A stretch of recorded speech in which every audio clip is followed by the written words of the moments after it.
Welcome to the first episode in a two-part Legendarium series about the life of King Henry IV of England.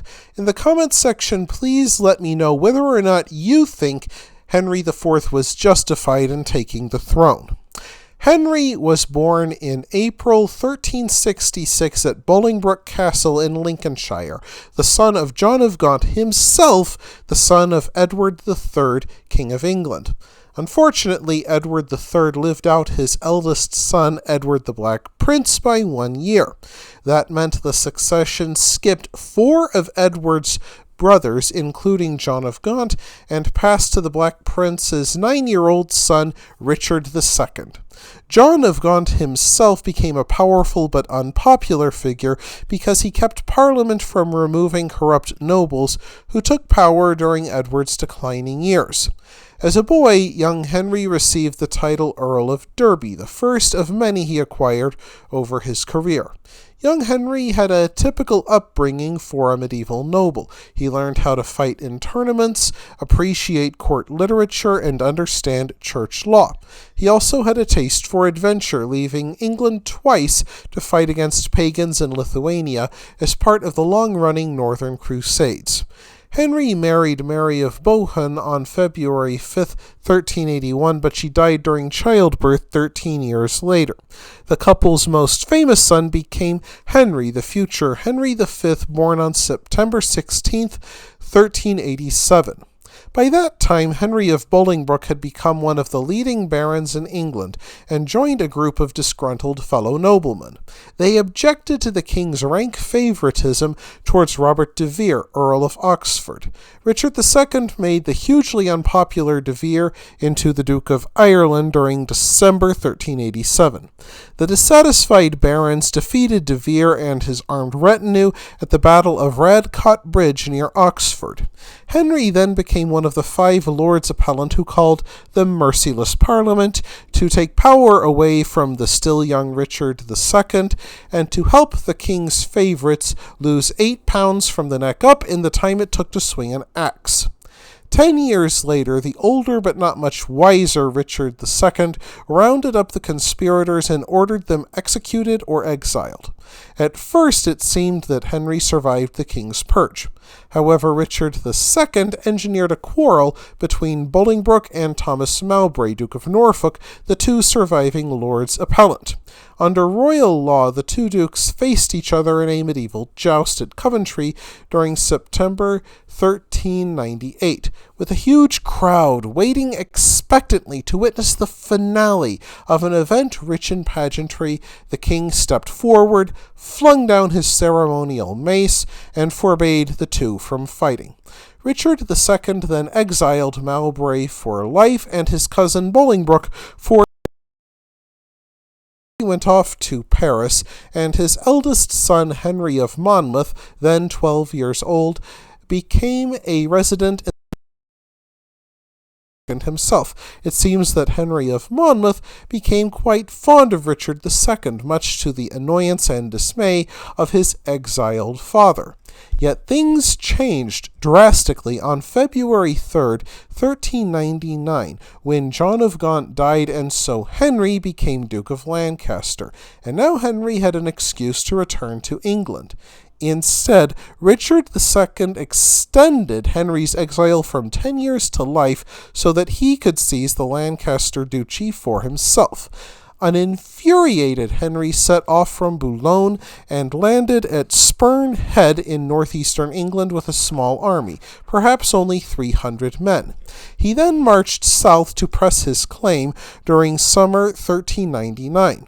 Henry timed his invasion well because Richard then fought in Ireland, and without their king, royalist support collapsed.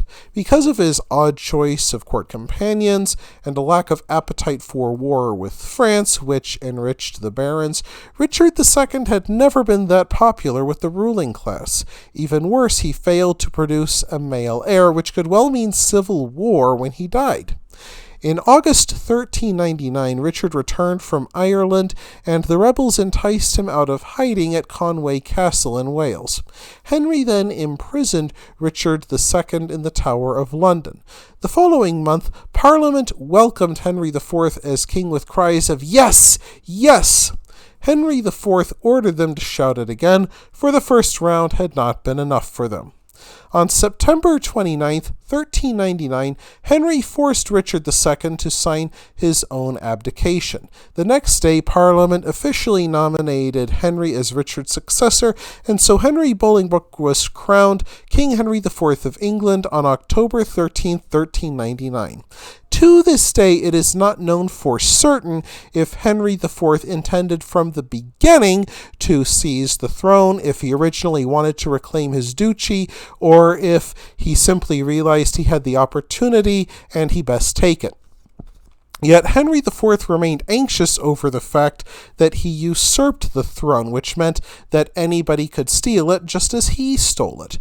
So Henry IV introduced a new imperial style of crown, including a circlet surrounded by arches. Henry IV even commissioned a book about regalia and anointed himself with a potent oil that Richard II himself procured. Supposedly, the Virgin Mary herself gifted it to St. Thomas Becket.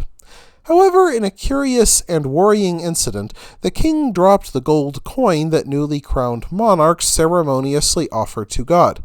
The coin rolled away and would never be seen again. A bad omen indeed. In an even worse omen, the oil supposedly gifted by the Virgin Mary gave Henry IV a bad case of head lice that afflicted him for months. To signal the beginning of a new era, or perhaps distract from the omens, Henry IV created a new group of medieval knights called the Knights of Bath. Henry, who himself took a bath every week, an unusual frequency for the Middle Ages, created 46 such knights. Each had to have a bath to wash away their sins and be blessed by a priest before receiving their knighthood. Henry IV certainly needed more knights, for he knew that anyone who opposed his rule would look to put Richard II back on the throne. After all, Richard II remained the rightful king, and Henry IV had stolen the throne. He ordered Richard II smuggled out of the Tower and moved him from one secret prison to another. In January 1400, the Earl of Salisbury attempted a brief rebellion. Though Henry easily crushed it, Henry IV decided to engineer Richard's death to discourage future rebels. On February 14, 1400, the deposed King Richard II died in Pontefract Castle in Yorkshire, apparently of thirst and hunger. To this day, it is unknown if a depressed Richard II stopped eating and drinking, or if his jailers withheld food and drink from him.